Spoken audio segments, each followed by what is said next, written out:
Hi guys, स्वागत करती हूँ आपका। बहुत पहले की बात है। उत्तर कोरिया के एक छोटे से गांव में किम और उसकी पत्नी सुखपूर्वक जीवन व्यतीत कर रहे थे। किम ने पानी से चलने वाली आटा पीसने की चक्की लगा रखी थी। वह इस काम में बहुत होशियार था। कुछ सालों की मेहनत के बाद ही वह अच्छा खासा अमीर बन गया। उत्तर कोरिया की राजधानी सियोल देखने की उसकी बहुत इच्छा थी, पर अब तक वह अपनी इस इच्छा को दबाए बैठा था। अब उसे रुपए पैसे की कोई कमी नहीं थी, इसलिए सोचा कि मैं अब राजधानी देखने जरूर जाऊंगा।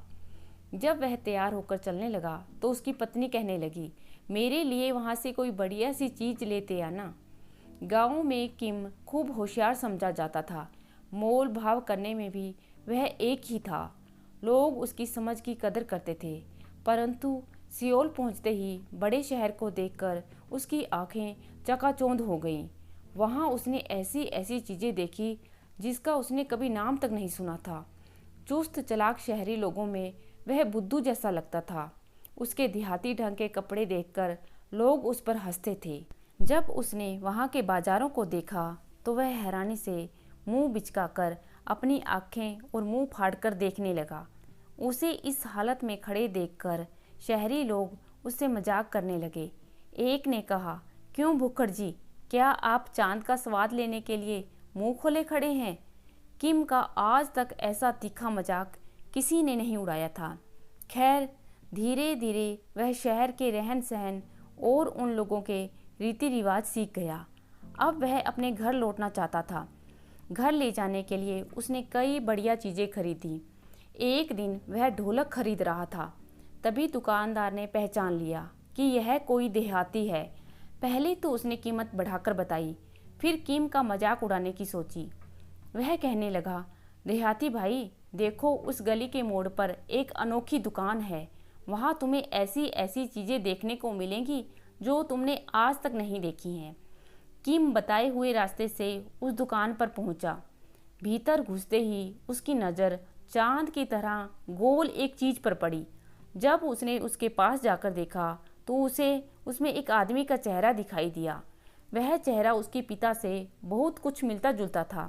किम ने सोचा कि पिताजी तो अब रहे नहीं, उनकी यादगार के लिए उनका चेहरा बड़ी अच्छी चीज़ होगा। उसने उस गोल गोल चमकीली चीज़ को खरीद लिया। किम वापस अपने गांव आ पहुंचा। नए नए उपहारों से उसने अपनी पत्नी को लाद दिया। वह जो कुछ भी सियोल से खरीद कर लाया था, सभी अपनी पत्नी के हवाले कर दिया। केवल वह गोल गोल चमकीली चीज़ उसने अपने पास रख ली, क्योंकि वह उसके पिता की तस्वीर थी। वह तो उसी के पास रहनी चाहिए थी। उसने उसे संभाल कर अपने सूटकेस में रख लिया। दूसरे दिन जब वह चक्की पर काम करने चला गया तो उसकी पत्नी ने उसके सूटकेस को खोला और देखने लगी कि वह और क्या चीज़ें लाया है। अच्छा, यह बात है, तो वह दूसरी औरत लाया है। शायद मुझे छोड़ देना चाहता है। उस गोल और चमकीली चीज़ में देखते हुए उसने कहा। इसके बाद वह उसे लेकर अपनी सास के पास गई ताकि बेटे की करतूत माँ को भी मालूम हो जाए। बहू की तरह उसे भी उसमें अपना चेहरा दिखाई दिया और वह चिल्लाकर बोली, मैं इस बुढ़िया को अपने घर में नहीं रहने दूंगी। यहाँ अपना ही गुजारा मुश्किल से हो पाता है, इस बुढ़िया को कहाँ से खिलाएंगे पिलाएंगे। दोपहर को जब किम आया तो उसकी पत्नी बागनी की तरह उस पर बरस पड़ी। वह सख्त स्वभाव की औरत थी। आज उसका गुस्सा हद को पार कर गया था। वह अपने पति को खींचकर थाने ले गई। वहाँ उसने अपने पति पर उसके रहते हुए दूसरी स्त्री लाने और उसके कारण घर की शांति को भंग करने का आरोप लगाया। इंस्पेक्टर साहब ने पूछा, इसका क्या सबूत है कि वह दूसरी स्त्री लाया है? किम की पत्नी ने वह गोल चमकीला टुकड़ा सामने कर दिया। इंस्पेक्टर साहब सियोल से आए थे। उन्हें शीशे के बारे में पूरा पता था। वह शीशे का प्रयोग जानते थे। थाने में उस समय जितने भी लोग थे उन्होंने सभी को समझाया कि यह शीशा है। किम इसे सियोल से खरीद कर लाया होगा। इसमें उसी वस्तु का प्रतिबिंब दिखाई देता है जो इसके सामने लाई जाती है।